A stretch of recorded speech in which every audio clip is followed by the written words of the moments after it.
Bonjour à tous les fans d'Android, vous êtes de plus en plus nombreux à regarder mes vidéos sur YouTube, sur testandroid.com.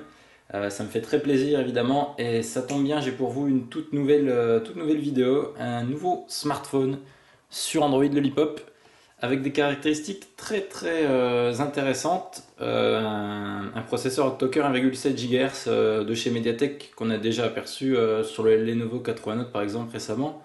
Un capteur d'empreinte.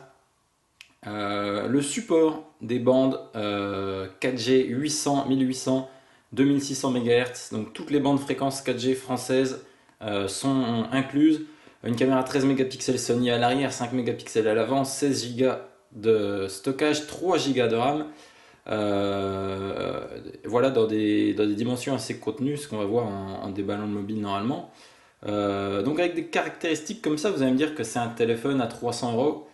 Et non, pas du tout. C'est le Mlaze M7, téléphone chinois proposé aux alentours de 160 euros chez Gearbest.com par exemple.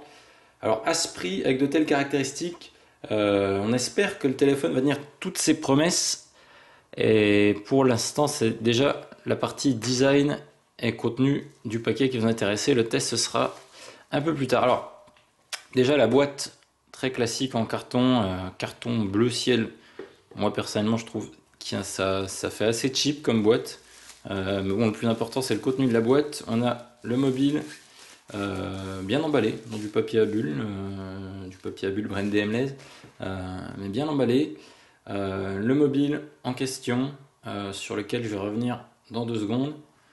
Je vais rapidement faire le tour du contenu de la boîte avant de passer au plat de résistance, le mobile.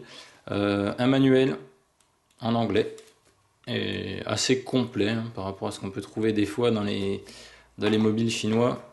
Ça a l'air assez complet. À l'intérieur également de la boîte, le câble micro USB classique, le chargeur aux normes européennes et la batterie du téléphone, puisque la batterie est amovible. Alors c'est une batterie 2600 mAh. C'est pas énorme, hein. C'est sûr qu'on aime voir des batteries de plus de 3000 mAh en 2015. Après, il faut garder à l'esprit que c'est un écran 5,5 pouces certes, mais HD 720p et pas Full HD, donc normalement ça consomme un peu moins. Et si l'OS est bien optimisé, on devrait quand même pouvoir faire une journée tranquillement. Donc voilà pour le contenu de la boîte, pas grand chose, hein. Le classique, pas d'écouteurs fournis ou quoi que ce soit. Le minimum, et en même temps c'est tout ce qu'on demande. Alors au niveau du téléphone en lui-même, une face avant assez classique avec un petit bouton en bas qui est pas sans faire penser à l'iPhone, enfin aux anciens iPhones, noir avec ce petit bouton rond. Je vais enlever la petite couche plastique par-dessus.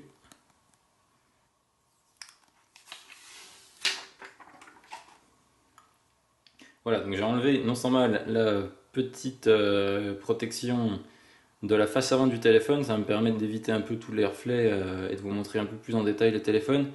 Partie haut du téléphone, c'est du classique, c'est la caméra 5 mégapixels, l'écouteur.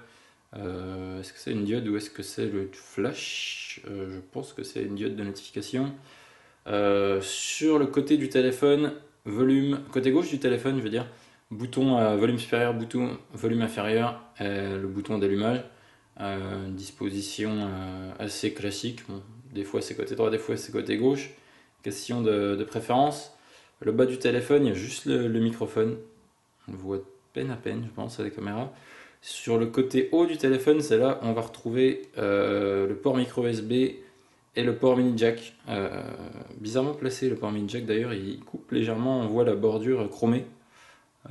Ça m'a l'air un peu dommage et ça m'a l'air un peu coupant d'ailleurs. En tout cas, le bord du téléphone, c'est important à préciser parce que pour un mobile à moins de 160 euros, c'est rare. Le bord du téléphone est bien en métal, hein. Tout le contour, que ce soit en haut, en bas, partout, c'est du métal. L'arrière en plastique, par contre, l'arrière en plastique est plastique. Elle n'a rien à voir avec ce qu'on peut voir chez Meizu, chez Huawei, du plastique quand même assez cheap. On retrouve un appareil photo Sony 13 mégapixels à l'arrière. C'est à peu près la norme sur cette gamme de prix, avec un flash, avec donc le fameux lecteur d'empreinte. Alors là je suis très curieux à ce prix de savoir si le lecteur d'empreinte intégré va offrir des performances correctes. Est-ce qu'il va bien identifier le doigt rapidement? C'est ce qu'on verra lors du test dans 2 semaines. Mais en tout cas, très très curieux. Et alors là, comme certains téléphones chinois, on peut retirer la coque arrière. Je vois qu'il y a le petit encoche là. Je vais essayer de l'enlever sans tout casser. Ça m'a l'air assez sensible.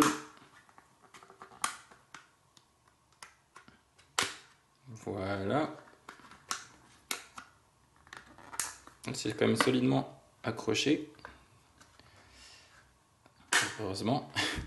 Voilà, donc l'arrière du téléphone, une fois la coque enlevée, une coque très fine, très souple. Il faudra quand même. Ça fait pas très premium, mais c'est en même temps un téléphone à moins de 160 euros. Voilà, vu les specs, on va dire qu'on comprend qu'il y a eu quelques économies faites sur le design. C'est bien normal. Donc l'emplacement pour intégrer tout simplement la batterie M-Laze que je montrais tout à l'heure, 2600 mAh. On a un port SIM et un port micro SIM, sachant que dans le port SIM on peut aussi mettre une carte micro SD. Alors c'est de plus en plus rare de voir un port carte SIM classique, on a plutôt une micro SIM dans le SIM. Là c'est bien un port SIM, un port à micro SIM, sachant que l'un pourra être 4G et le deuxième sera 2G. Voilà, donc si vous mettez deux cartes SIM dedans, une seule carte SIM pourra profiter des fréquences 4G. Donc je vais tranquillement remettre la batterie à l'intérieur. Je vais replacer la coque sur le téléphone. C'est plus facile à réemboîter qu'à extraire. Voilà. Donc savoir que le téléphone est ici en noir. J'ai toujours une petite préférence moi pour le côté sobre, classe des téléphones noirs. Il est aussi disponible en blanc.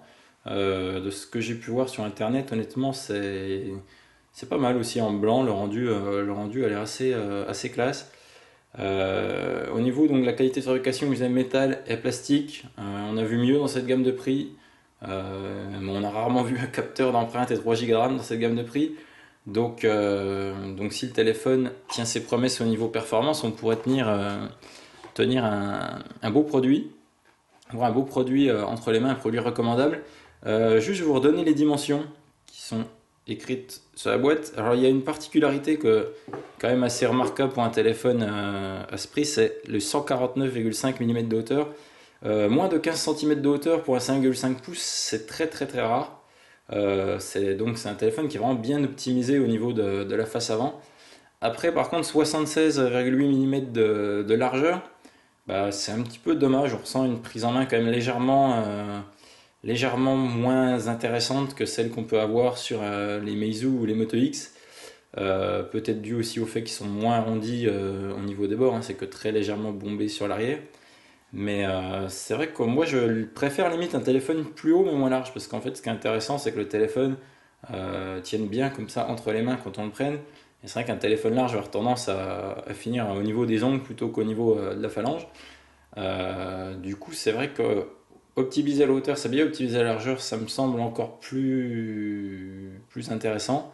Mais globalement un téléphone à l'encombrement vraiment correct pour un 5,5 pouces.